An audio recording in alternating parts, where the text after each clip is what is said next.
Bonjour à tous, à toutes.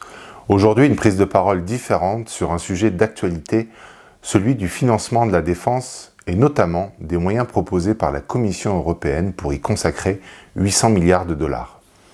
Cette prise de parole se fait en tant qu'Origami Group, un family office engagé, avec donc une expertise sur la partie financement et des convictions fortes sur le caractère indispensable de la durabilité dans nos métiers. 800 milliards pour une Europe sûre et résiliente, c'est une ambition qui, pour être réalisée, doit être soutenue par l'investissement privé, sous forme de capital, de dette obligataire ou d'emprunt bancaire.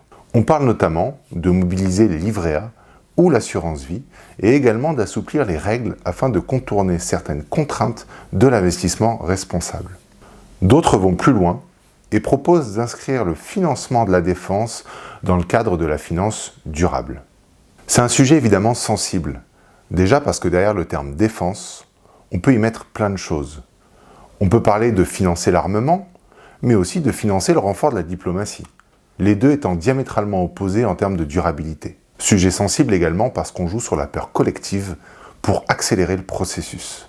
Au-delà du besoin de se défendre, nous questionnons surtout les moyens utilisés. C'est pourquoi nous avons décidé de faire cette vidéo. Pour commencer, il est bon de rappeler que l'ESG n'est pas incompatible par nature avec l'industrie de la défense.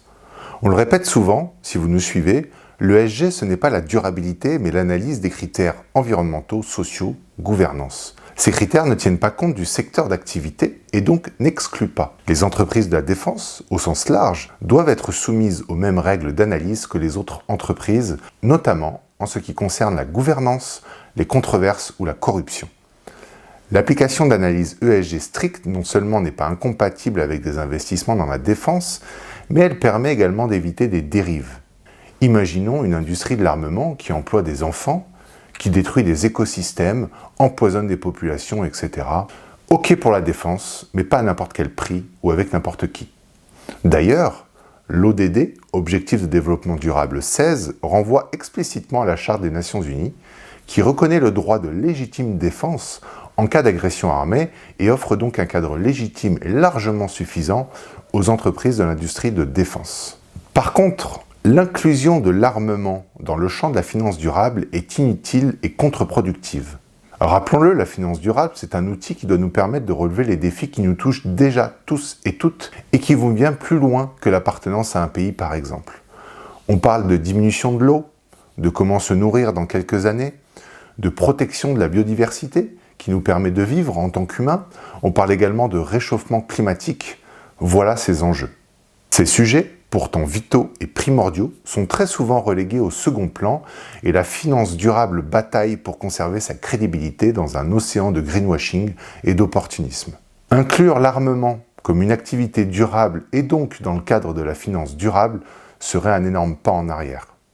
L'armement ne nous permettra pas de trouver une issue collective aux difficultés pour boire ou se nourrir. L'armement ne permettra pas aux espèces vivantes, qui sont indispensables à notre survie, de revenir. On peut continuer longtemps, mais je crois que vous avez compris. La promotion de la finance durable comme un levier de financement du secteur de la défense et donc de l'armement est un contresens. On reconnaît que le financement des investissements dans la défense est utile, mais quel est l'intérêt de le mélanger avec les enjeux de la finance durable ? D'autant plus que les fonds durables représentent une petite partie des investissements privés et que d'intégrer cette thématique dans la durabilité aurait des impacts bien plus lourds et dangereux pour nous tous. Enfin, soutenir ou non l'armement, ça reste un choix éthique et individuel. L'exclusion de certaines formes d'armement est une obligation juridique, comme les mines antipersonnelles avec la Convention d'Ottawa en 1997. Mais certains investisseurs peuvent choisir d'aller au-delà de ces contraintes.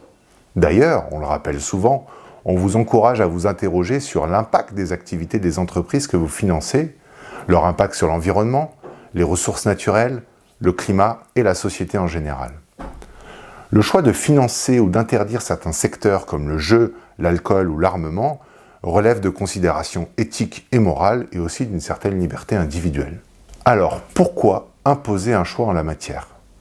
Le cadre actuel permet à chacun et chacune de faire ses propres choix en transparence et en connaissance de cause. Pour finir, le financement des investissements dans la défense est utile, mais ne mélangeons pas tout. Le financement de la défense n'a pas besoin de la finance durable, pourtant son intégration dans la durabilité aurait des conséquences désastreuses pour l'ensemble du vivant. Le cadre actuel est amplement suffisant, tout en rappelant que l'utilisation de son épargne pour soutenir un secteur doit rester un choix éthique et individuel. Merci de nous avoir écoutés et bonne journée à tous et à toutes.